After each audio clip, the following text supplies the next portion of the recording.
నేడు రేపు AP CM Jagan విశాఖపట్నంలో గ్లోబల్ ఇన్వెస్టర్స్ సమ్మిట్ లో పాల్గొనున్నారు. ముందుగా ఏయూ ఇంజనీరింగ్ కళాశాలలో జరిగే గ్లోబల్ ఇన్వెస్టర్స్ సమ్మిట్ కి సీఎం జగన్ హాజరవుతారు. 3 రోజుల పాటు జరగనున్న ఈ సమ్మిట్ లో దేశ విదేశాల నుంచి 10,000 మంది ప్రతినిధులు పాల్గొనున్నారు. దీనికోసం ప్రభుత్వం భారీ ఏర్పాట్లు చేసింది.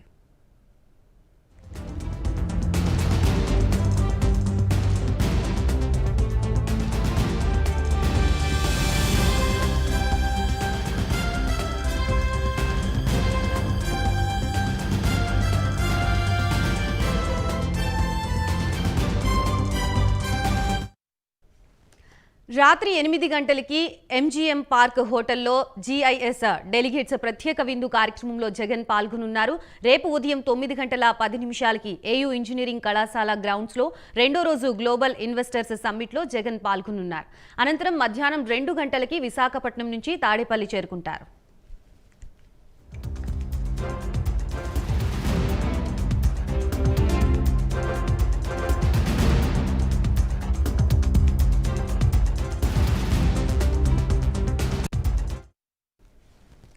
విశాఖలో ఏపీ ప్రభుత్వం ప్రతిష్టాత్మకంగా తలపెట్టిన గ్లోబల్ ఇన్వెస్ట్మెంట్ సమ్మిట్ కి సర్వం సిద్ధమైంది. దేశ విదేశాల నుంచి పారిశ్రామికవేత్తలు సమ్మిట్ కి హాజరు కానున్నారు. పెద్ద ఎత్తున పెట్టుబడుల్ని ఆకర్షించేందుకు ఏపీ ప్రభుత్వం సమాయత్తమైంది. పెట్టుబడుల ఆకర్షణ కోసం ప్రభుత్వం 14 ప్రధాన రంగాల్ని ఎంపిక చేసింది. ఈ గ్లోబల్ ఇన్వెస్టర్స్ సమ్మిట్ లో వీటిని హైలైట్ చేయాలని నిర్ణయం తీసుకుంది. వీటిలో ఏరోస్పేస్, రక్షణ రంగం, వ్యవసాయం, ఫుడ్ ప్రాసెసింగ్, ఆటో వంటి రంగాలు ఉన్నాయి. వీటన్నిటినీ క్షేత్రస్థాయి నుండి వివరించేలా అధికార యంత్రాంగం ప్రణాళికాబద్ధంగా యాక్షన్ ప్లాన్ ని రెడీ చేస్తోంది. ఇక పెట్టుబడులు రాబట్టుకోవడంతో పాటు లాభాలు పొందేందుకు ఉన్న అవకాశాలు, అందుకు ఉన్న ప్రభుత్వం అందిస్తున్న ప్రోత్సాహకాలు, ఇక్కడున్న వనరుల్ని తక్కువ ఖర్చుతో వినియోగించుకునే తీరు వంటి తదితర అంశాలపై కూలంకుశంగా పెట్టుబడిదారులకి అధికార యంత్రాంగం సవివరంగా తెలియజేయనుంది. ఇదే అంశానికి సంబంధించి మరింత సమాచారాన్ని మా ప్రతినిధి రాజు అందిస్తారు.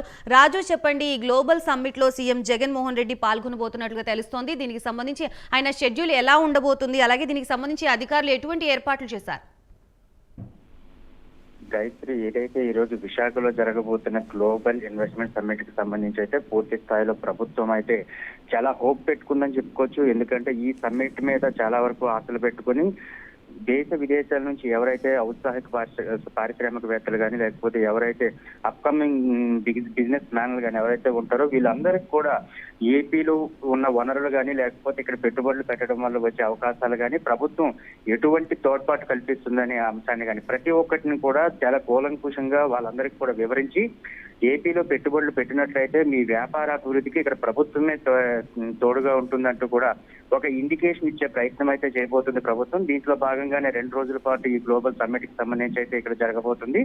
ఈ రోజు ఉదయం లాంఛనంగా 10-15 నిమిషాల వరకు అయితే ముఖ్యమంత్రి వైఎస్ జగన్మోహన్ రెడ్డి ఈ యొక్క గ్లోబల్ ఇన్వెస్ట్మెంట్ సమ్మిట్ కి సంబంధించి పూర్తిగా లాంఛనంగా ప్రారంభించబోతున్నారు. దీనికి సంబంధించినంత వరకు మొత్తం 14 రంగాలకు సంబంధించిన ఎవరైతే పారిశ్రామికవేత్తలు వస్తున్నారో వీళ్ళందరినీ కూడా ఒక్కొక్కరిని ఒక్కొక్క దీంట్లో తీసుకొని వచ్చి దానికి సంబంధించి అధికారులతో కానీ, అదేవిధంగా మినిస్టర్లతో కానీ వీళ్ళందరినీ కూడా వాళ్ళకి వివరించే విధంగానే, వాళ్ళందరికీ అర్థమయ్యే విధంగానే ఏపీలో పెట్టుబడులు పెడితే ఎటువంటి లాభాలు ఆశించవచ్చు అనే అంశాన్ని కూడా పూర్తి స్థాయిలో వాళ్ళకి కన్వే చేసి అక్కడ దగ్గర నుంచి పెట్టుబడులను ఆకర్షించి ఇక్కడ ఏపీలో పెట్టుబడులు పెట్టించాలంటూ కూడా ఏపీ ముఖ్యమంత్రి జగన్మోహన్ రెడ్డి కానీ, మిగతా మంత్రులు కానీ అదే దాంట్లో తలములకలై ఉన్నారని చెప్పుకోవచ్చు. ఇప్పటి వరకు చూసుకున్నట్లయితే పూర్తి స్థాయిలో ఈ గ్లోబల్ సమ్మిట్ కి సంబంధించినంత వరకు మొత్తం ఏర్పాట్లు అనేది పూర్తయ్యాయి. దీనికి సంబంధించి 8 స్టాల్స్ ను కూడా ఏర్పాటు చేశారు.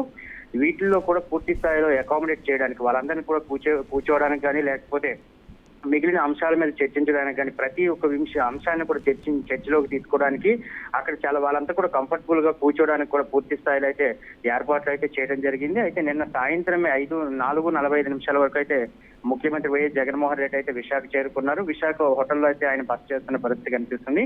ఈ రోజు ఉదయం 10-15 నిమిషాలకు Andhra university AU college ground లో, ఇంజనీరింగ్ కాలేజ్ గ్రౌండ్ కు వచ్చేటప్పటికి 10-15 నిమిషాల వరకు అయితే లాంఛనంగా ప్రారంభించబోతున్నారు. దాని తర్వాత ఈ రోజు సాయంత్రం మళ్ళీ 7 గంటల నుంచి 8 గంటల వరకు ఎవరైతే డెలిగేట్స్ వస్తున్నారో ఈ డెలిగేట్స్ అందరితో కూడా ఆయన మొత్తం ఒక విందు కలిసి చేయబోతున్నారు. ఈ విందులో కూడా అందరికి కూడా కొన్ని విషయాలని అక్కడ కూర్చోబెట్టిన తర్వాత వివరించాలంటూ కూడా ఆలోచన చేస్తున్నారు. రేపు పొద్దున కూడా 9 గంటలకు మళ్ళీ ఈ సమ్మిట్ లో పార్టిసిపేట్ చేయబోతున్నారు. 9 గంటల తర్వాత 2 గంటల వరకు ఉండి 2 గంటలకు తిరిగి ప్రయాణం తాడేపల్లి అయితే వెళ్ళబోతున్నారని చెప్పుకోవచ్చు గాయత్రి. రైట్ రాజు, ఈ సమ్మిట్ ద్వారా ఎంతమంది నిరుద్యోగ యువతకి ఉద్యోగాల అవకాశాలు కల్పించే అవకాశం ఉంది రాష్ట్ర ప్రభుత్వం? అంటే ఈ మొత్తంగా చూసుకునేటప్పటికైతే ఈ సమ్మిట్ యొక్క టార్గెట్ ప్రభుత్వానికి అయితే 2 లక్షల కోట్ల రూపాయల వరకు కూడా ఇన్వెస్ట్మెంట్స్ అయితే రాష్ట్రానికి తీసుకురావాలంటూ కూడా ఒక ఆలోచన చేస్తుంది. దీనికి తగ్గట్టుగానే మొత్తం ఇప్పటికే చాలా మందిని కూడా వాళ్ళందరికీ కూడా మోటివేషన్ చేసాం. వాళ్ళందరూ కూడా ఇప్పటికే ఏపీలో పెట్టుబడులు పెట్టడానికి అయితే సుముఖంగానే ఉన్నారు. ఈ 2 లక్షల కోట్లకు సంబంధించి కూడా ఇన్వెస్ట్మెంట్స్ అయితే పక్కాగా రాబోతున్నాయి అంటూ కూడా ఐటీ మినిస్టర్ గురువాడ అమర్నాథ్ చెప్పడం జరిగింది. దాంతో పాటు ఒకవేళ కానీ 2 లక్షల కోట్ల రూపాయలు కానీ పెట్టుబడులు కానీ ఆశించిన స్థాయిలో ఇక్కడికి వచ్చినట్లయితే దాదాపుగా 1,00,000 మందికి ఉద్యోగ అవకాశాలు అయితే కల్పించే అవకాశం అయితే స్పష్టంగా ఉంది. దానికి సంబంధించినంత వరకు ఈ 2 రోజులు జరగబోతున్న సమ్మిట్ లో పూర్తి స్థాయిలో ఎంఓయూలు కూడా చేసుకోవడానికి అయితే సిద్ధమవుతున్నామని చెప్తున్నారు. గతంలో ఏవైతే పొరపాట్లు జరిగాయో, అంటే ఒకసారి చేసుకున్న ఎంఓయూని ఇంకోసారి ఏవైతే చేసుకోవడం దాన్ని మాత్రమే బయటికి ప్రాజెక్ట్ చేయడం జరిగింది. అటువంటి పొరపాట్లు ఏవి జరగకుండా మొత్తం పూర్తిగా పరిశీలన చేసిన తర్వాత కొత్త ఇన్వెస్ట్మెంట్స్, అదే విధంగా అందరూ కూడా ఇక్కడికి వచ్చి పెట్టుబడులు పెట్టడానికి ఇంట్రెస్ట్ ఉన్న వాళ్ళకి మాత్రమే ఇక్కడ లోపలికైతే అలౌ చేస్తున్నాం. వాళ్ళతో మాత్రమే ఏ ఎంఓయూలు కూడా చేసుకోబోతున్నాం అంటూ కూడా రాష్ట్ర ప్రభుత్వం అయితే చెప్పడం జరిగింది. ఇప్పటికే చూసుకుంటే ప్రిన్సిపల్ సెక్రటరీ నుంచి మొత్తం అందరు అధికారులు కూడా విశాఖ చేరుకున్న పరిస్థితి కనిపిస్తుంది. డెలిగేట్స్ కూడా ఇప్పటికే చాలా మంది అయితే చేరుకున్నారు. కొంతమంది డెలిగేట్స్ కూడా చాలా వరకు కూడా ఇంట్రెస్ట్ చూపిస్తున్న పరిస్థితి కనిపిస్తుంది. ఎందుకంటే విశాఖ కేంద్రంగా ఏర్పాటు చేస్తున్న ఈ యొక్క గ్లోబల్ సమ్మిట్ కి సంబంధించి కానీ, లేకపోతే ప్రభుత్వం వాళ్ళకి కల్పిస్తున్న సౌకర్యాలు కానీ, లేకపోతే వాళ్ళు పెట్టుబడులు పెట్టేటప్పుడు ప్రభుత్వం వాళ్ళకి తోడ్పాటుగా ఉండే విధానం కానీ, ఇవన్నీ కూడా చూస్తున్నప్పుడు తప్పకుండా ఏపీలో పెట్టుబడులు పెట్టడానికి అయితే చాలా మంది ఇంట్రెస్ట్ గా ఉన్నారని చెప్పుకోవచ్చు. ఇప్పటికే చూసుకుంటే ఆస్ట్రేలియా కానీ, కెనడా, అదేవిధంగా యూకే, యుఎస్ నుంచి సంబంధించి కూడా చాలా మంది డెలిగేట్స్ కూడా విశాఖ చేరుకోవడం జరిగింది. మొత్తానికి చూసుకుంటే అంటే ప్రభుత్వం చేస్తున్న ఏదైతే ఏర్పాట్లు, అదేవిధంగా మోటివేషన్ ఒక వంతు అయితే విశాఖలో ఏర్పాటు చేయడం, అదేవిధంగా విశాఖకు సంబంధించి ఒక ప్రశాంతమైన వాతావరణం కావచ్చు, లేకపోతే విశాఖలో ఉన్న వనరులు కావచ్చు, ఇవన్నిటిని కూడా వాళ్ళ దగ్గరుండి చూసే అవకాశం ఉంది కనుక ఇక్కడ చూసిన తర్వాత పరిశీలన చేసిన తర్వాత క్షేత్రస్థాయిలో వాళ్ళందరికీ కూడా ఒక మంచి సదాభిప్రాయం కలుగుతుంది. తప్పకుండా ఏపీలో అయితే పెట్టుబడులు భారీ స్థాయిలోనే రాబోతున్నాయి అనేది మాత్రం ప్రభుత్వం అయితే ఒక అంచనా వేసుకుంటున్న పరిస్థితి కనిపిస్తుంది. మిగతా ఎవరైతే డెలిగేట్స్ ఉన్నారో వాళ్ళందరూ కూడా తాము పెట్టుబడులు ఇక్కడ పెట్టినట్లయితే ప్రభుత్వం ఎటువంటి ప్రోత్సాహకాలు మాకు కల్పిస్తుంది, ప్రభుత్వం ఎటువంటి రాయితీలు మాకు ఇవ్వబోతుంది, అన్ని దాని మీద కూడా పూర్తి స్థాయిలో చర్చ జరగబోతుంది. వాళ్ళందరూ కూడా అనుకున్న విధంగా ప్రభుత్వం కానీ వాళ్ళకి ప్రోత్సాహం కలిగించగలిగితే తప్పకుండా ఏపీలో అయితే వీళ్ళు అనుకున్న 2 లక్షల టార్గెట్ వరకు 2 లక్షల కోట్ల వరకు కూడా పెట్టుబడులు అయితే ఏపీకి వచ్చే అవకాశం ఉంది. దీంతో పాటు G20 సమ్మిట్ కూడా ఈ నెల 23వ తారీఖునే ఉంది కనుక దానికి సంబంధించి కూడా మేము చాలా మంది కూడా రాబోతున్నారు. ఇప్పుడు వచ్చిన డెలిగేట్స్ అందరూ కూడా దాంట్లో పార్టిసిపేట్ చేస్తారా, లేకపోతే ఈ సమ్మిట్ లోనే వాళ్ళు సాటిస్ఫై పెట్టుబడులు పెట్టడానికి ఒప్పందాలు కుదుర్చుకుంటారా అనే దాని మీద కూడా చాలా ఆసక్తికరమైన చర్చ అయితే నడుస్తున్న పరిస్థితి కనిపిస్తుంది. ఎందుకంటే G20 సమ్మిట్ కి సంబంధించినంత వరకు సెంట్రల్ గవర్నమెంట్ దాన్ని ఆర్గనైజ్ చేస్తుంది. ఇప్పుడు గ్లోబల్ ఇన్వెస్ట్మెంట్ సమ్మిట్ వరకు కేవలం రాష్ట్ర ప్రభుత్వం మాత్రమే ఆర్గనైజ్ చేస్తున్న పరిస్థితి కనిపిస్తుంది. Right, thank you for the update Raju.